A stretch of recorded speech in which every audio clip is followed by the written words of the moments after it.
Montre-toi qui tu es.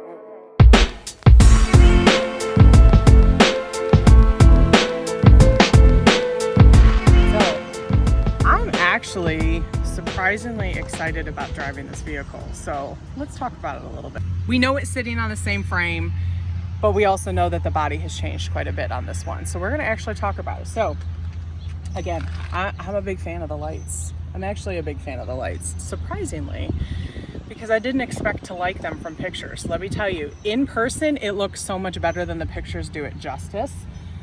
The grille, we've stepped up the grille a bit, because we used to come over quite a bit over the front. So we know that Nissan and a lot of the brands are actually starting to make sure we all know what vehicle is on the front. Yes. Plastering Frontier on the front so nobody questions what vehicle we're looking at. And it reminds me of our Titan. It does. It actually reminds me quite a bit of the Titan. And honestly, I don't typically like the full body color. I typically like two-tone. I know Dave is more of a fan of the one color, but I actually like the one color on this one. And we all know we talk about fender flares. If you're gonna do fender flares, don't make them crazy, obnoxious. Do them right. And I think that Nissan has done them well this time. What about these wheels, Kelly? These are Pro4x wheels, and Nissan, they generally do a pretty good off-road package wheel. Yeah, and I am actually a big fan. Had I had these for my Xterra, I would have been very happy with these wheels for the Xterra. All right, so go around the side. Let's see, because they've done a lot of body changes. The last Frontier was pretty flat, not a lot of character, pretty 2000s, I'll say. So what have they done to this one? Yeah, I will definitely say, you know, you've given her some body lines. You know, you've almost given her some shoulders too, to kind of give her that smooth look. You've got some cuts in the side that you didn't used to have. Again, but we're talking about a vehicle that took 15 years to get a redesign. So, I mean, you got to do something to step it up, right? You've got your smooth lines on the roof. I actually like that they don't have the rack on this one. Because really? I used to think, you know how I felt, Dave. Like, yeah. I really liked the rack because I felt it stepped it out. Sporty, but I'm glad they got rid of it. They kind of classing this package up now, I think. Yeah, absolutely. Sort of slow come down, but not quite as what we're seeing in some of the other brands right now. So, of course, you've got it bed lined, which if you have had a bare truck bed, you will understand how important it is to have it bed lined, because anytime you put anything in there, it's scratched up. Like, yes. It just is. Now, granted, some people are going to say, it's a truck, it's supposed to be scratched up. But at the same point, when you're paying $42,000 for a truck, do you really want your truck bed to be scratched up right away? Right, and the classic Nissan, the hooks cleats that they have, the cleats, which I've always liked those in the Frontiers and the Titan that we've had. They actually are very handy, but this year, this generation, they've taken the center cleats away, which it looks like you probably could add those back. I think I've seen on some of the forums where they're doing that. But you get an inverter now back here, Kelly. You're getting, look at this, we're getting some power. And of course this is package dependent, but that's a big plus for a pickup truck, right? For sure. And for us, it would have been super nice for many different things that we've done. Oh yeah, for camping. Yeah, for camping, or if you're using this vehicle as a construction vehicle, how amazing would it be for you to have the plug in the back versus having to go through the window or in the back of the truck itself. Right, and speaking of windows, this one does have the manual. I hate that it's manual, but it does have a, the glass does swing open not there. Like our Titan. Yeah, the Titan had a powered version of this, but it's okay. It's a small truck. Yeah. This is, you can't, if you want this truck to be $70,000 like the loaded Titan is now, yeah, you're going to pay for that stuff. But the idea of a mid-size truck is they're supposed to be affordable for people that just sort of need a truck, but you don't need everything that the big boys have. So let's look under the hood, because I know Kelly likes you all know I like to look under the hood and see what's under there. The thing I've noticed when you open the hood is, look at the wobbling there. The support of this thing, which I'm happy that Nissan's included these struts, which normally it was just a you know, you throw up the old style hanger there. But if you look, a little bit of movement there. I don't know if over time that stresses, or maybe not. Maybe they've engineered it that way. But in the comments below, let us know what you think of that. Once again, though, I'm so happy that they've done this. They've seen what the aftermarket has done for these trucks, and they've jumped in, and it's pretty exciting, Kelly. Yeah, I'll be honest. I'm used to having to put the stick up in all of the Nissans we've had, so I was kind of like, is it going to come down and smack me? So the fact that it has the strut under the hood is a huge win bonus for me. Oh yeah. So the vents on this thing, on the Titan, this is all in chrome.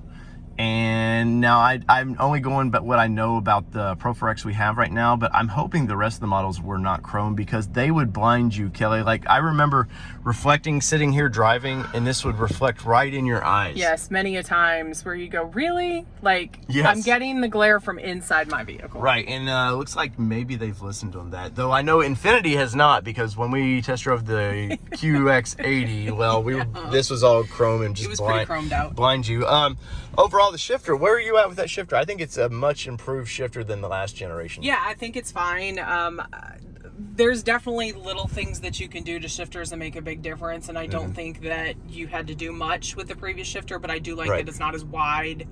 You know, you're more standard to what is out there in the industry. And I do like the fact that they have these grab handles here. I don't know what much I would use them for, honestly, but I like it also keeps if you have any items down here that you don't want sliding away, I like that it might keep them in there. And look, Kelly, oh, look at this, it's got a notch on it, so it's not going to slide around.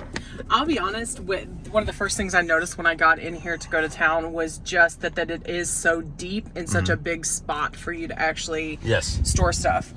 You know, and I had to test out, you know, how did our cup holders work? Our cup holders worked really well, actually. Right. And it also has a thingy to pull out. Nice. Well, which is, they had those old style cup holders that were round, and you'd have a big drink like this, and they were coming out with them. Yeah, so it would come out with it. So I think they've definitely fixed that. One key feature that this thing has that I really, really like is charging abilities.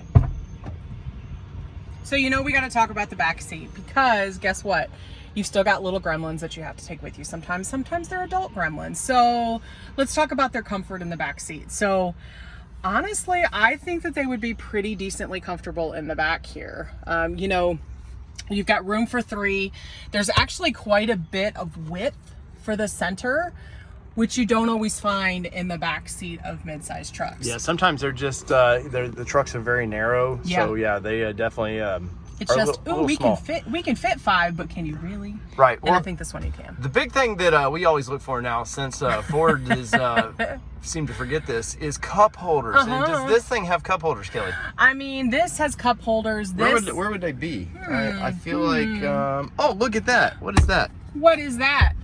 Cup holders. 2 fancy dancy little cup holders there. Right, and I like that it's kind of this plastic, so it should be easy to be cleaned. These are little rubber things to help hold the drinks in. Now, while these aren't removable, though, that's kind of a bummer. They're not. That is kind of a bummer, especially when the ones that are typically going to make the most mess are in the back seat. Yes. I mean, just from personal experience. But it still offers you a little bit of an armrest if you want that when it's down, and looks pretty good to me. For sure. Yeah, no, I'm totally content with it, for sure. I like how they've taken the kind of octagon pattern and they've brought it to the rear. Sometimes the rear of the vehicles sort of get forgotten about. All the styles up front, and then back here it's just plain Jane.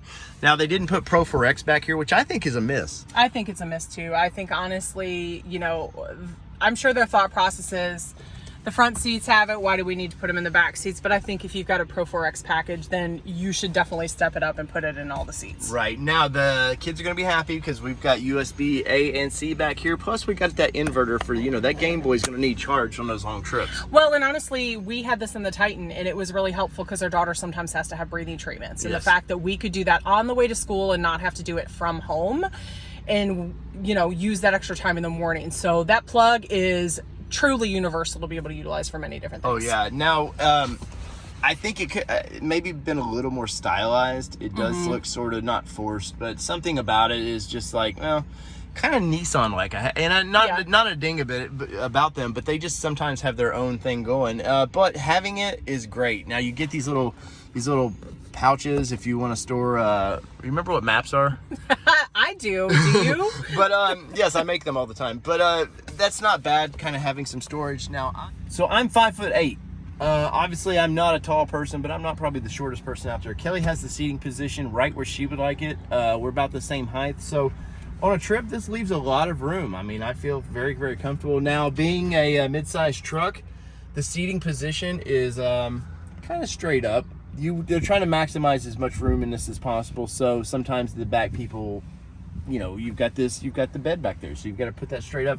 Overall, pretty nice. You've got nice grab handles up here, which is nice to get in and out of, obviously here as well.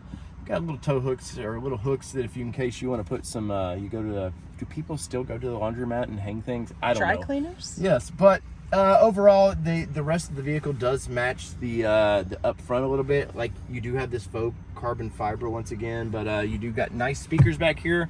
Under this side, you do have the Fender subwoofer for the speaker system, so you lose a little bit of storage. So, you've got a handle,